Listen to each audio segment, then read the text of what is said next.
MIDC जेव्हा इथं आरक्षित करण्यात आली तर कोणत्याही शेतकऱ्यांना विश्वासात घेण्यात आला नाही किंवा एमआयडीसीचे फायदे नुकसान याबाबत चर्चा करण्यात आली. डायरेक्ट एमआयडीसीचं आरक्षण टाकलं आणि शासनाचं सर्क्युलेशन काढलं आणि डायरेक्ट शेतकऱ्यांच्या सातबारात बोजा करण्यात आला.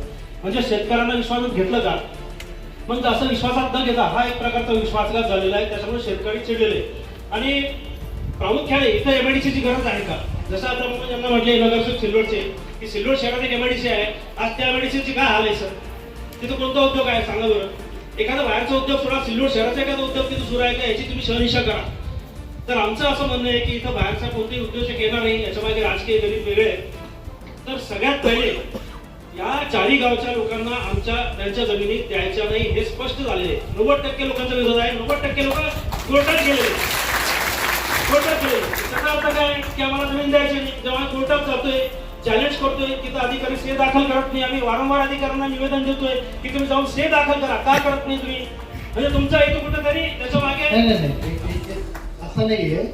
तुम्ही प्री ऍडमिशन स्टेजला आहे, तिन्ही केसेस चेक करून या. त्याच्या नोटीस येतात आम्हाला, त्याच्यानंतर आमचं सेल्स ऐका ना. कोर्टच्या नोटीस आम्हाला कलेक्टर ऑफिसला अध्यापन झाली एमआयडीसी. कारण उद्या कोर्टात आम्ही नोटीसला उत्तर दिलं नाही, से दाखल केला नाही, आमच्यावरच तो अवमान होतो ना. मला वाटतं नोटीस इश्यू झालेल्या आहेत, कदाचित तुमच्याकडे पोहोचले नसतील. तर आमचं काय म्हणणं आहे की जसं प्रकरण न्याय प्रविष्ट आहे, आम्ही कोर्टात गेलेले आहे, कायदेशीर लोकांनी दाद मागितलेली. तर जसं शासनाचं नेहमी उत्तर असतं की न्याय प्रविष्ट प्रकरण असेल तर त्याचा हस्तक्षेप करू नये असं शासनाचं धोरण आहे. तर हे प्रकरण न्याय प्रविष्ट आहे. शेतकऱ्यांना जमीन द्यायचं नाही हे स्पष्ट झालेले आहे. हे कित्येक वेळा बैठक झालेली आहे.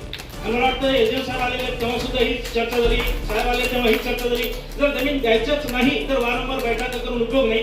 सरळ सरळ तुम्ही अहवाल पाठवा की हा सिल्लोडच्या शेतकऱ्यांना जमिनी द्यायच्या नाहीत कारण ह्या जमिनी खूप किमती आहेत, त्याच्या किमती जास्त आहेत. इतक्या कमी किमतीत कोणी देऊ शकणार नाही आणि देणार पण नाही. आणि पहिली गोष्ट त्यांना त्यांच्या स्वतःच्या जमिनी देऊन त्यांना भूमीन व्हायचंच नाही आणि सिल्लोड सोडून कुठे जायचंच नाही.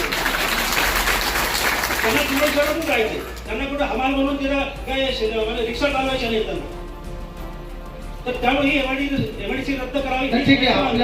आपल्या सर्व जे लोकांनी सन्मान्य शेतकरी बांधवांनी भावना मांडल्या त्या सर्व नोंदी स्वतः जिल्हाधिकारी महोदयांनी घेतल्या, आम्ही घेतल्या. सर 1-2 मिनिटात मागू. सर्वांचे धन्यवाद. आपण सर्वजण आलात.